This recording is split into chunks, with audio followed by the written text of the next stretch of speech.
Mr. Potter and Tabby baked the cake.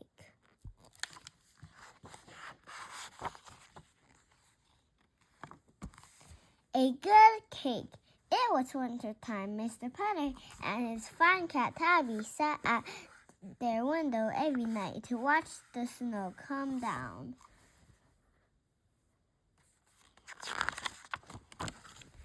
They watched and dreamed. Mr. Potter dreamed of the big red sled he rode as a boy. He dreamed of snowmen big as a house. Tabby dreamed too. She dreamed of the snowdrifts she walked on as a kitten. She dreamed of deep tunnels through wet yards. Mr. Potter and Tabby were old now.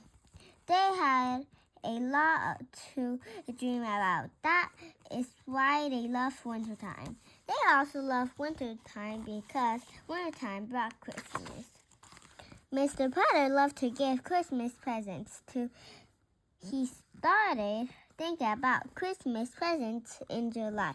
He liked to think of what he could give to the grocer and to the librarian and to the postman.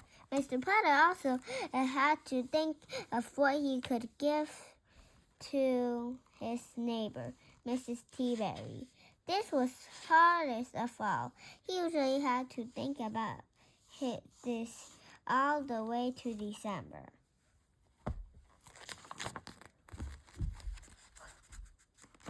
Mrs. Teaberry liked strange things. She liked coconuts made into monkey heads. She liked salt shakers that walked across the table. She liked little dresses for her teapots. She even liked fruitcake. Mr. Potter could live with monkey heads and walking salt shakers and dressed up teapots. But Mr. Potter could not believe that Mrs. Teaberry liked fruitcake. He could not believe that anyone liked fruitcake. Every Christmas, Mrs. Teaberry ate mounds of fruitcake. It worried Mr. Potter. This winter, it was worrying him a lot. He thought Mrs. Teaberry should have a good cake of Christmas, not a fruitcake. That could break her toe if she dropped it. A good cake, a light and airy cake. And one night, as he and Tabby sat drinking at the snowy window, that's what he had decided to give Mrs. Teaberry for Christmas. Mr. Potter would bake her a Christmas cake. It would be a cinch.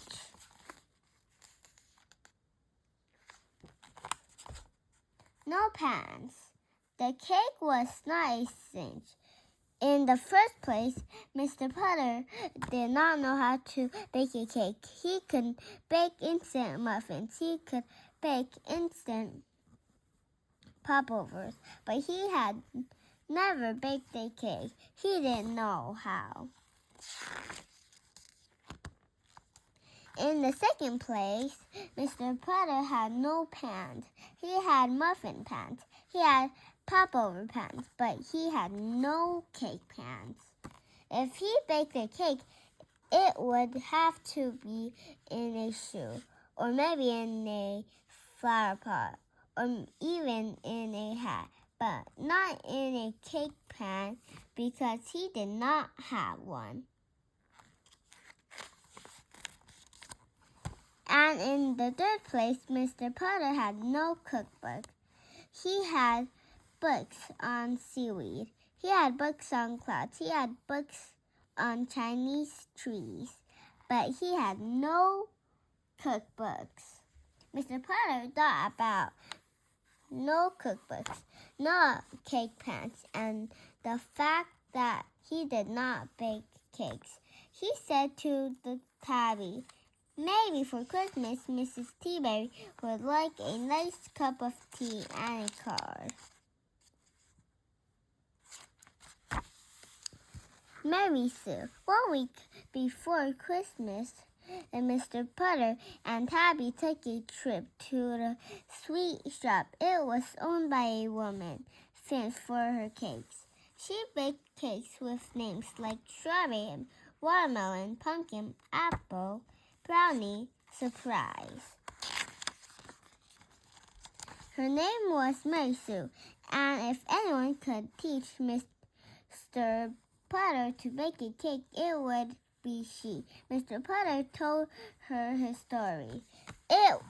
He wanted to bake a cake, a Christmas cake, he said. Something light, something airy, something that will not break a person's toe. Mary Sue listened carefully. She took good notes, and then she began to sell him things.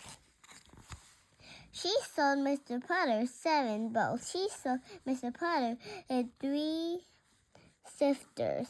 She sold Mr. Potter 10 spoons, 5 cups, 2 spatulas, a roll of waxed paper, and a Christmas tree pan.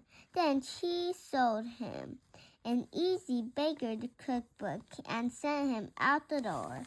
Mr. Potter had spent $100, and he still didn't have any flour.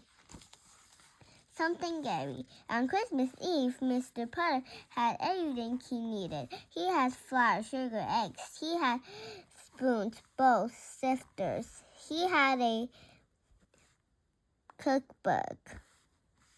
He had a pan, and he had a good cat to keep him company.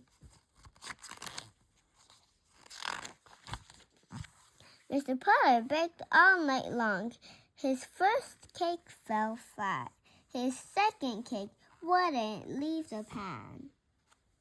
His third cake caught on fire. By the time he baked his fourth cake, it was Christmas morning. Mr. Potter's eyes were droopy. His face was saggy. He was moving very slowly.